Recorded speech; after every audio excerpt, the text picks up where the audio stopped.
Okay, the final follow-up to the discussion that we started a couple sessions back on the grand lie that we are told. A quitter never wins and a winner never quits. Bullpucky! Now that we know that, in fact, they do, and they do it with discipline, and it is probably why they ended up the winner that we now know them as, because they quit things that weren't working to work on the things that eventually won big.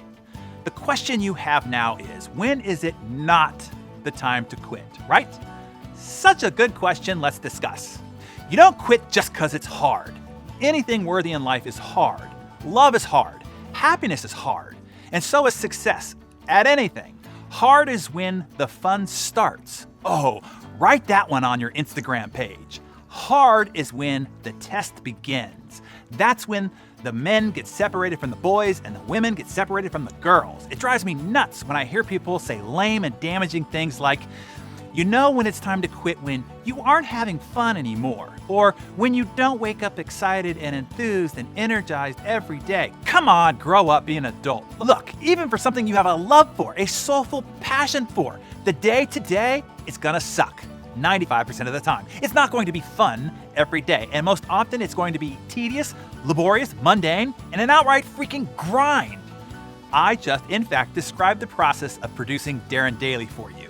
You have no idea the tedious, inconvenient, laborious, and draining grind it is to produce, package, and deliver you a big idea every morning, 260 times a year. It's not fun, but I love it. And I do it for this, right here.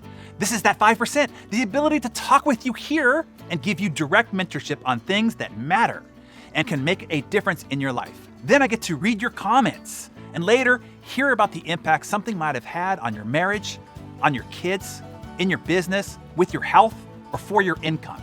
The 5% makes up for the 95% many times over. And that will be true for anything you wish to succeed at as well. Make sure that you wrote that down. Put it on a sticky and put that on your mirror or your computer monitor. This is gonna suck 95% of the time. Understand that that's okay. There's nothing wrong with what you're doing. That's just the way it works. Deal with it. The key point here is this: do not expect it to be fun.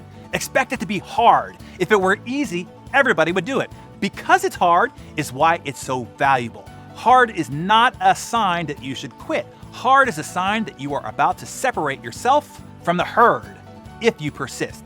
Now, there does come a time when you might need to pivot. Not quit, just take a different direction. As Will Rogers says, if you find yourself in a hole, the first thing to do is to stop digging. For instance, Netflix started out as a mail order DVD service. You remember that? Then to downloadable films, then to streaming films, and now 85% of their new spending is going to original TV shows, films, and other productions. That's more than HBO, Disney, Warner Brothers, making them just no longer a DVD rental company, but your greatest competitor of people's time, attention, and productivity. If Netflix has their way, we will all be doing nothing but Netflixing and chilling. I still don't really know what that means. Did you know that YouTube started out as a video dating site? Yeah, launched in 2005 on Valentine's Day with the unofficial slogan, "Tune in, hook up." Creepy, right?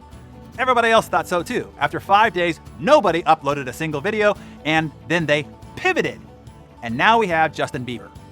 Facebook started out equally creepy. It was called Face Mash back in 2003. It is where pictures of two people were pitted next to each other, and you chose which one was hotter than the other. I guess I need to say, thankfully, Zuck pivoted and went in a completely different direction. Now we have Facebook. And I'm kind of conflicted about saying that that's a good thing. Slack was started out as Glitch, a video game platform. They developed a communication platform while working on the game as a team, one that was so efficient at making them unsuccessful in making the game. Seriously, the founder Stuart Butterfield said that. But they thought other people would love the addictive benefits of being constantly distracted by random communications, and then they created Slack. And it seems that they were right. Slack is now worth $5 billion, and it has probably cost the world $400 billion in productivity, but that's just my back-of-the-envelope math.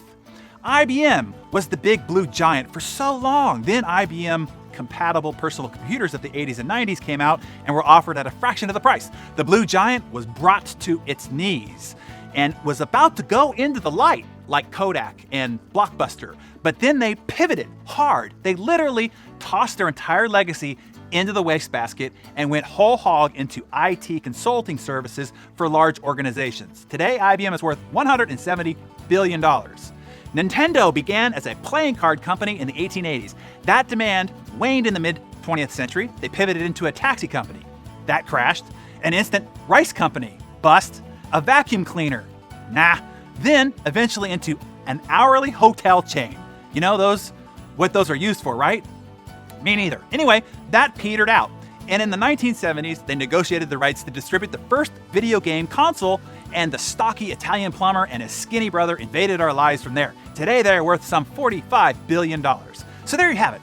I hope that helped. W.C. Fields sums it up when he said, if at first you don't succeed, try again, then quit. There's no use being a damn fool about it. And I'll add the pivot option for you to consider as well. Tell us, have you changed your mind just a touch about something being hard, unexciting, and maybe not fun, and now know that that's okay? And after the stories and examples that I gave you, is there something that you need to pivot on right now? Share that with us in the comments below.